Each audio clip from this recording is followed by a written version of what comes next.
The silence in my house wasn't what haunted me anymore. It was the echo of my own voice, finally saying no after 65 years of saying yes to everyone else's demands. I'm Thelma Richardson, and this is the story of how I discovered that sometimes the people who claim to love you most are the ones planning your downfall. The morning everything changed started like any other. I was watering the orchids in my sunroom when my phone rang with that particular tone I'd programmed for my daughters.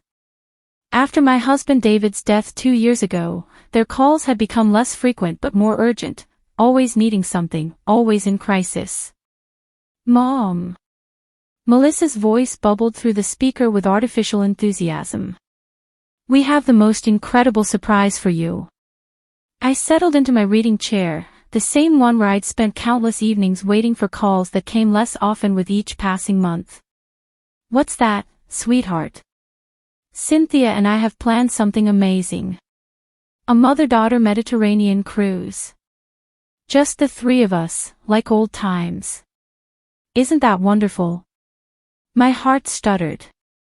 When was the last time they'd wanted to spend 15 minutes with me, let alone 15 days? That sounds lovely, but we leave next week. Cynthia's voice joined in. They had me on speaker. We've already booked everything on the Royal Grandeur. One of those luxury ships with the crystal atriums and 5-star restaurants. You're going to absolutely love it, Mom. The enthusiasm felt manufactured, like the smiles they'd worn at their last visits when they'd given me gift cards instead of spending actual time with me. Girls, I'm not sure I can afford. Don't be silly, Melissa interrupted. We'll handle all the arrangements. You just need to pack and show up. Consider it our gift to you. Their gift. I closed my eyes, remembering the last gift they'd given me, a Mother's Day brunch where they'd spent the entire meal coordinating schedules that somehow never included visiting me.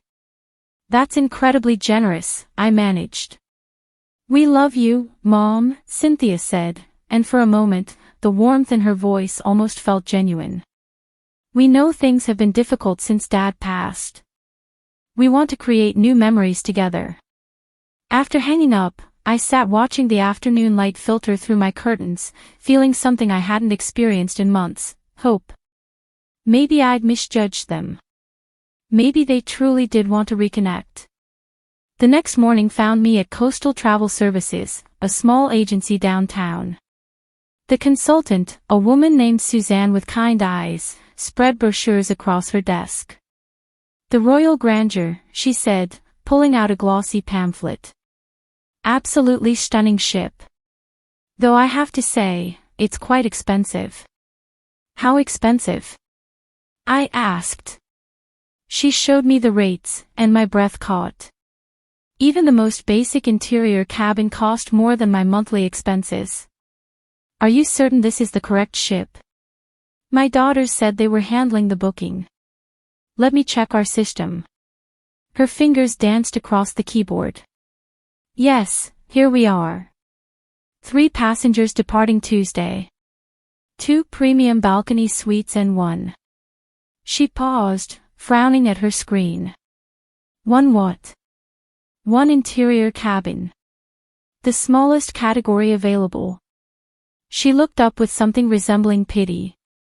Is that what you expected? The hope in my chest began to sour. Could you tell me who made the reservation? More typing. Melissa Richardson and Cynthia Peterson. Payment was processed on a credit card ending in 8293. My credit card.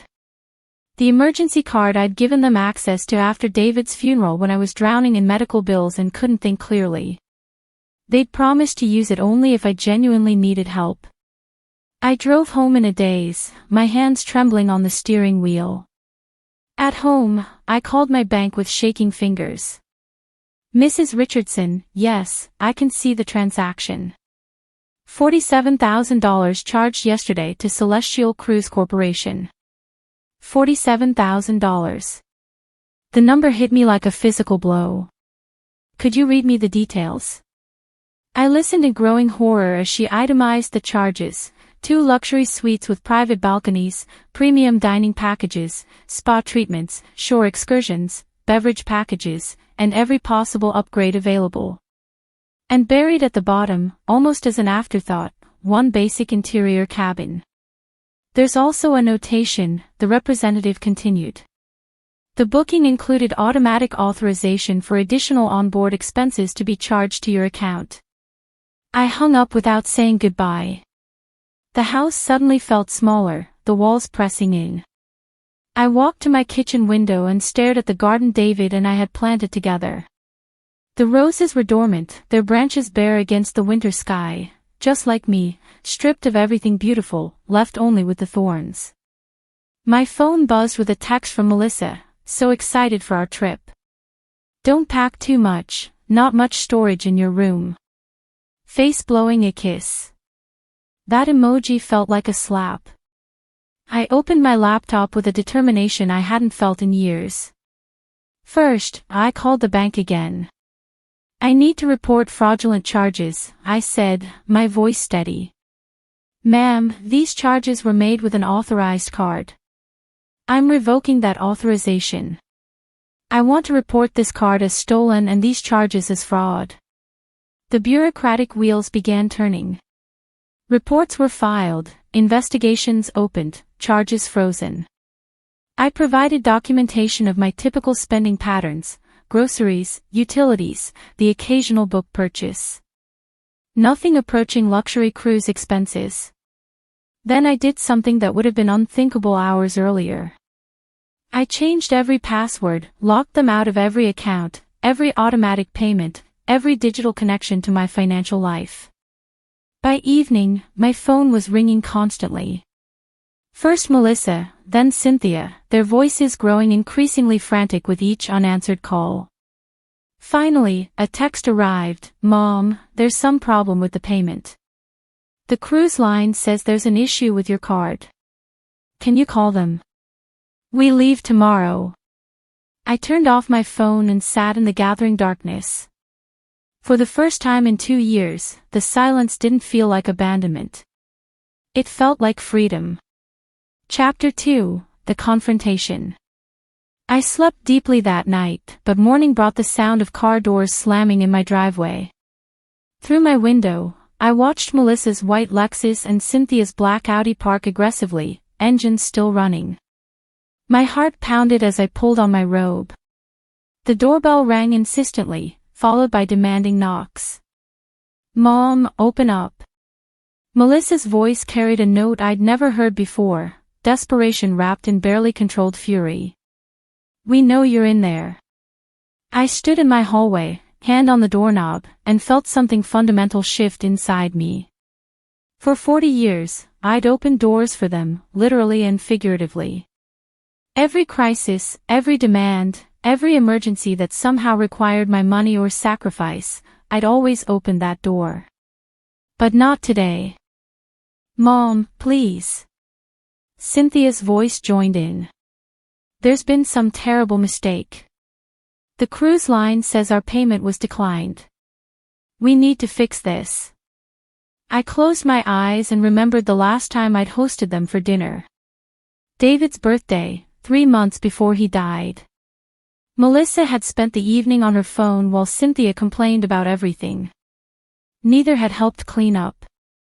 Melissa's husband Brian had gotten drunk on my wine, and their children had run wild through my house while their parents ignored the chaos completely. We can see your car in the garage, Melissa called. Stop being ridiculous and answer the door. Ridiculous. How many times had they used that word to dismiss my feelings, my needs, my very existence? I walked to my kitchen and made coffee, my hand surprisingly steady despite the continued pounding. My phone, which I'd reluctantly turned back on, buzzed with increasingly frantic messages. Melissa, Mom, this isn't funny. We leave in 6 hours. Cynthia, the cruise line says you reported the card stolen. What's wrong with you? Melissa, do you have any idea how embarrassing this is? We already told everyone we're going. Cynthia, you're being vindictive and petty. Dad would be ashamed of you. That last text made my coffee cup rattle. David would have been ashamed of them. He'd spent his final months watching our daughters visit only when they needed money, their hands always extended, their attention always elsewhere. The pounding stopped suddenly, and I heard muffled voices through the door. Should have waited until after the cruise to tell her about the house, Melissa was saying. How was I supposed to know she'd actually checked the charges? Cynthia replied irritably. She never pays attention to anything financial anymore. Well, she's paying attention now. Do you think she'll actually press charges against us? Please. She's just throwing a tantrum. She'll get over it once we explain properly. My blood turned to ice. They thought this was a tantrum, a phase to endure until I resumed my role as their personal ATM. What about the house? I called through the door, surprising myself with how calm I sounded. Silence, then frantic whispering. Mom, Melissa finally said, her voice artificially bright again, let's discuss this inside like adults. What were you going to tell me about my house after the cruise? More silence. I could picture them exchanging looks, calculating how much to reveal. We think it might be time for you to consider downsizing, Cynthia said carefully. This place is too big for you now, and the maintenance costs are getting expensive. You want to sell my house? Not sell exactly, Melissa jumped in quickly. More like help you transition to something more manageable. Brian knows an excellent realtor, and Cynthia's husband Roger handles estate transitions. We could take care of everything for you. Estate transitions. They were already treating me like I was dead. And where would I live during this transition? There's a wonderful assisted living community about an hour away. Sunset Gardens. They have activities and meal service, and you wouldn't have to worry about anything anymore. Sunset Gardens. I knew that place, a warehouse for inconvenient relatives where families deposited their elderly like unwanted luggage. An hour away, ensuring visits would be rare and brief. An hour away, I repeated. It's not that far, Cynthia said defensively. We could visit regularly. I pressed my forehead against the door. Visit regularly, when it was convenient for them, while they divided the proceeds from selling everything David and I had built together. The cruise was a goodbye tour, wasn't it? I said quietly. One last mother-daughter trip before you warehouse me to die. Don't be so dramatic, Melissa snapped, her facade finally cracking. People your age transition to communities like that all the time. It's perfectly normal. People your age. As if 65 was ancient. As if I was already a burden to be managed rather than a person to be loved. Look, Cynthia said, we're going to be late for our flight if we don't resolve this. Can you just call the bank and tell them it was a misunderstanding? We'll discuss everything else when we get back. When they returned from their luxury vacation, funded by my money, while I contemplated which facility would be my final prison. I walked away from the door without another word and climbed the stairs to my bedroom. From my window, I watched them argue in my driveway for another 15 minutes before finally driving away, Melissa's tires leaving black marks on my concrete. Alone again, I sat on the bed I'd shared with David for 35 years and looked around our room. His reading glasses still sat on the nightstand next to an unfinished crossword puzzle. I'd been preserving everything like a shrine, afraid that letting go of his things would mean letting go of him. But David wasn't in those objects. He was in the garden we'd planted, the memories we'd made, the love we'd shared. And part of that love was the promise I'd made him in his final days. Don't let them erase you, Thelma. Promise me you won't disappear. I'd been breaking that promise for 2 years, shrinking smaller and smaller until I was barely visible in my own life. I pulled out my laptop and began typing with purpose. Email after email, each one deliberate and final. I canceled every automatic payment connected to their lives, Melissa's gym membership, Cynthia's car insurance, the credit cards I'd co-signed when they were just starting out 15 years ago. Then I called my attorney, Harrison Mills, who'd handled David's will. "Thelma, what can I do for you?" "I need to change my will completely," I said without preamble. There was a pause. "That's certainly you're right. May I ask what's prompting this?" I told him about the cruise, the conversation I'd overheard, their plans for my future. My voice remained steady throughout, as if I were discussing the weather rather than dismantling my children's inheritance. "I see," he said when I finished. "And what would you like the new arrangements to be?" I looked out my window at the garden, at the bird feeder David had built, at the life we'd created together. "I'm not entirely sure yet. But I know what I don't want. I don't want them to inherit the fruits of their betrayal without facing any consequences." "I understand. Can you come in next week? We'll have time to discuss all your options." After hanging up, I felt something I hadn't experienced in months: control. Not the illusion of control that came from keeping everyone else happy, but real power over my own destiny. My phone rang. Melissa again. This time, I answered. "Thank God," she breathed. "Mom, you scared us. We're at the airport, Anne." "Have a wonderful trip," I said calmly. "What?" I said, "Enjoy your cruise. The Mediterranean is beautiful this time of year." "But what about the payment?" "The cruise line says." "I'm sure you'll figure something out. You're both resourceful women."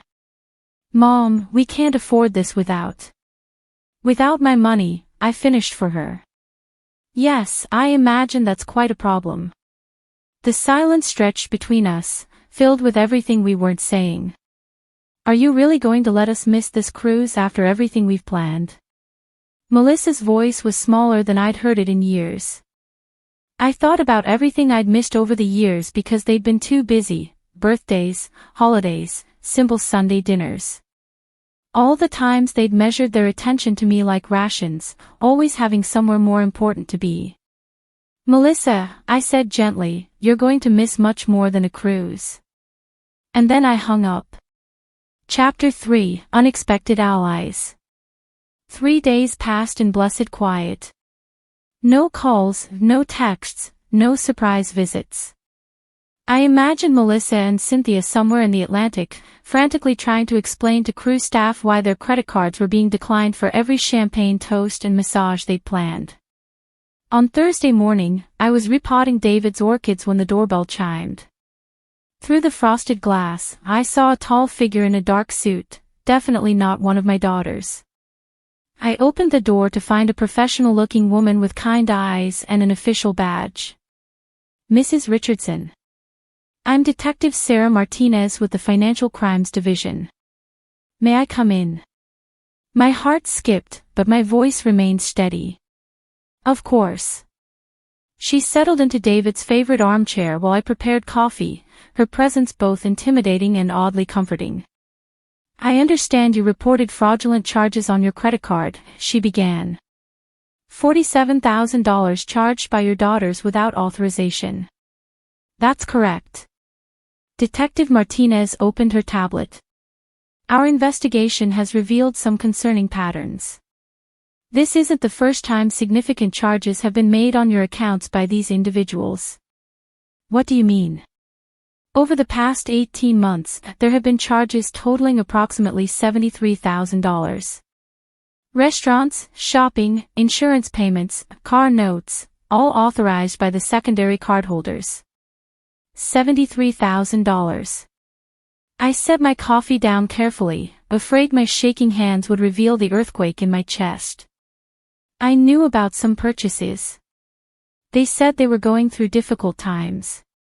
Mrs. Richardson, when someone systematically uses another person's financial resources without explicit consent, especially in escalating amounts, it constitutes financial elder abuse." Elder abuse. The words hit me like cold water. I wasn't just a victim of my daughter's selfishness, I was a statistic. "What happens now?" I asked. The investigation is ongoing. We've worked with the cruise line to revoke their premium services, and they'll be met by authorities when the ship docks in Rome tomorrow. The image of my daughters being escorted off a cruise ship by Italian police should have horrified me. Instead, I felt only quiet satisfaction. Will they be arrested? That depends partly on you. As the victim, you have the right to press charges. But Mrs. Richardson, is there anything else you think I should know? Any other financial irregularities? I thought about their plans for my house, their casual mention of handling my estate, the assisted living facility an hour away. They've been making arrangements for selling my house and placing me in a care facility. I don't think any of it was legal yet, but... Detective Martinez made notes. We'll investigate that as well. In the meantime, I'd recommend securing all your accounts and consulting with an attorney about asset protection. After she left, I called Harrison again. Thelma, I was just about to call you. I've been reviewing your files, and there's something troubling. 6 months ago, a limited power of attorney was filed giving Melissa authority to make financial decisions on your behalf if you became incapacitated. My blood froze. I never signed any power of attorney. The document bears your signature and was properly notarized. Melissa brought it in herself, said you were too distraught over some medical bills to come in person. 6 months ago, right after I discovered David's hidden medical debt, when I'd been barely functional with grief and stress. Melissa had been so helpful then, so supportive, offering to handle all the paperwork stuff so I wouldn't have to worry. Harrison, if someone forged my signature on a legal document, what would happen? Forgery is a felony, Thelma. We'd need to prove it wasn't your signature, but if we could. Bring me whatever documents you have. I want to see exactly what I supposedly signed. That afternoon, I went through every drawer in my house with methodical precision. What I found made my hands shake with rage. Insurance beneficiary changes I didn't remember making, a reverse mortgage application with my forged signature, thankfully never completed, and most damning of all, tucked behind David's death certificate, a handwritten note in Melissa's handwriting. Mom's house appraised at $380,000. Split 4 ways after taxes and fees equals $85,000 each. Sunset Gardens deposit equals $30,000. Net profit equals $55,000 each. Not bad for 6 months' work. 4 ways, Melissa, Cynthia, Brian, and Roger. They'd carved up my life like a business transaction before I was even gone. I photographed everything and drove to Harrison's office, my hands steady despite the fury burning in my chest. He examined the documents with forensic thoroughness. Thelma, I'm afraid this is worse than we thought. Comparing this to your signature on David's will, the power of attorney is definitely forged. The pressure patterns are wrong, and the letter formations don't match your natural hand. What does that mean legally? Combined with the FBI investigation into the credit card fraud, your daughters are looking at serious federal and state charges. Financial elder abuse, forgery, conspiracy to commit fraud. My phone buzzed with a text from an unknown international number. Mom, they took our phones but I borrowed one. Please call the American consulate in Rome. This is all a misunderstanding. We love you. Melissa. I showed the text to Harrison, who raised his eyebrows. They're asking you to help them out of this. Will you? He asked gently. I thought about the question seriously. The old Thelma, the one who'd spent 40 years putting her daughter's needs before her own, might have been on the next plane to Italy with bail money and excuses. But that Thelma had died somewhere between discovering the cruise charges and finding Melissa's handwritten calculation of my worth. No, I said simply. Are you certain? Once charges are filed, there's no going back. Harrison, they weren't planning to give me any chances. They were planning to warehouse me in a nursing home and sell everything David and I built together. They forged legal documents and stole over $70,000. They treated me like an obstacle rather than a person. I folded the documents carefully. They made their choices. Now they can live with the consequences. Chapter 4, The Reckoning. That evening, I did something I hadn't done since David's death. I cooked a real meal. Pot roast with vegetables, the way he'd loved it. I set the table with our good china and lit candles, creating a feast for one. As I ate, I thought about all the family dinners I'd prepared over the years, all the celebrations I'd hosted while my daughters checked their phones and counted the minutes until they could leave.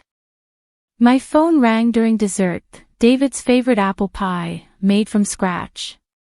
Mom. Cynthia's voice was small and scared. Please, you have to help us. They're saying we can't leave Italy until this is resolved.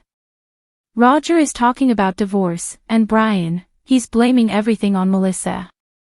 I'm sorry to hear that, I said, taking another bite of pie. You're sorry. Mom, we're your daughters. We made mistakes, but we're family. Family, I repeated slowly. Tell me, Cynthia, when you were calculating how much money you'd make from selling my house, were you thinking about family then? Silence. When you forged my signature on legal documents, was that family? What forged signature? I don't know what you're talking about. When you planned to stick me in an assisted living facility an hour away so you could divide up my assets, was that family? Her sharp intake of breath told me she knew exactly what I was talking about. Mom, please. We can fix this. We can make it right. You can't unforge documents, Cynthia. You can't unsteal $73,000. And you can't undo the fact that you saw me as an inconvenience to manage rather than a person to love. But we do love you. No, I said gently. You love what I could provide. There's a difference. I hung up and turned off my phone. The next morning brought unexpected visitors. I was tending to my garden when I heard voices in my front yard, not the angry, demanding tones of my daughters, but something different. Through the window, I saw a young man with familiar eyes arguing with a woman I recognized as Victor, Melissa's oldest son. I don't care what Mom did, the 20-year-old was saying. Grandma Thelma never hurt anybody. If she's in trouble, it's because someone put her there. My heart caught. Victor had been away at college when all this happened, apparently unaware of his mother's schemes. The woman with him was Martin's wife, Susan, Cynthia's daughter-in-law, looking uncomfortable but determined. I opened the door before they could knock. Victor. He spun around, and I saw Melissa's eyes in his face, but without the calculating coldness that had developed over the years. Grandma. He bounded up the steps and hugged me with the fierce intensity of someone who'd been told he might never see me again. Are you okay? Dad said you were having some kind of breakdown, but you look fine to me. Susan followed more cautiously. Mrs. Richardson, I hope you don't mind us coming by. Victor was insistent. He always has been, I said, remembering the little boy who demanded extra bedtime stories and always chose the biggest cookie from my jar. Come in, both of you.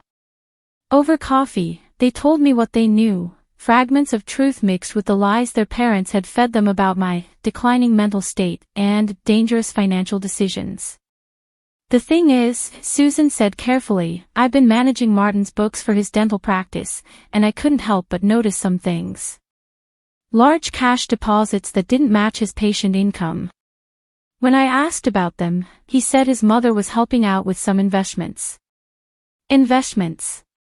Another lie to cover their theft. And Mom's been acting weird for months, Victor added. Secretive phone calls, meetings with lawyers, stuff about securing the family's future. I thought maybe she was planning some surprise for you, but now... I showed them the documents Harrison had examined, watching their expressions change from confusion to horror as they processed what their parents had done. Oh my God, Susan whispered. Martin kept talking about retirement plans and how we needed to be prepared for when you couldn't manage anymore. I thought he meant normal estate planning, not this. Victor grabbed my hand. Grandma, I'm so sorry. I had no idea. When they said you were sick, I believed them. I should have visited more often. You're here now, I said, squeezing his fingers. That's what matters. Over the next several hours, they helped me understand the full scope of my daughter's deception. Victor had been told I was developing dementia and had become paranoid about money. Susan had been informed that I'd asked for help managing my affairs but was too proud to admit it directly. Both had been gradually prepared for my inevitable transition to assisted living, painted as a loving family decision to ensure my safety and care. What happens now? Victor asked. To Mom and Aunt Cynthia, I mean. They'll face federal charges for financial elder abuse and forgery, I explained. The FBI is handling the case. Victor nodded slowly. Good. I mean, they're my mom, but what they did to you. He shook his head. It's unforgivable. Susan looked uncomfortable. Martin's already filed for divorce. He says Cynthia has destroyed his reputation and exposed him to legal liability. He's trying to protect his assets before the charges become public.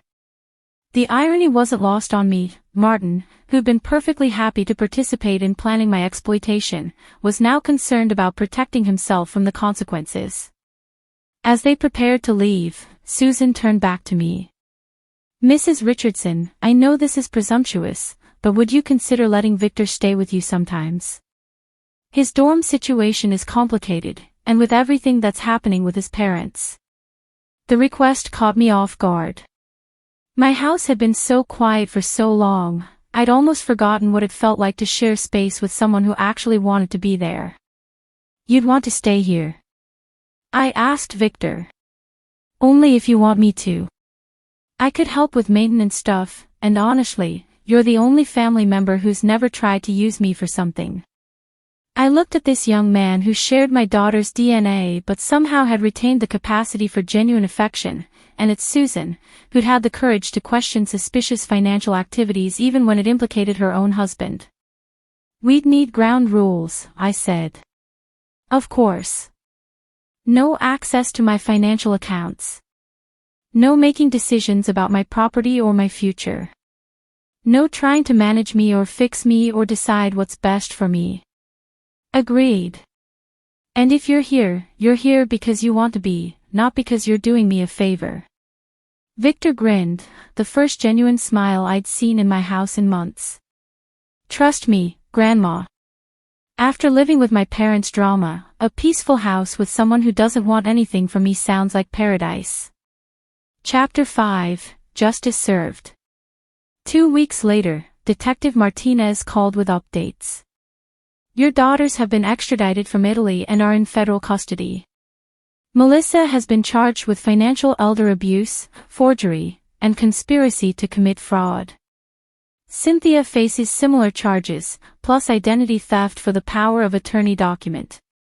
What about their husbands? Brian is cooperating with our investigation in exchange for immunity.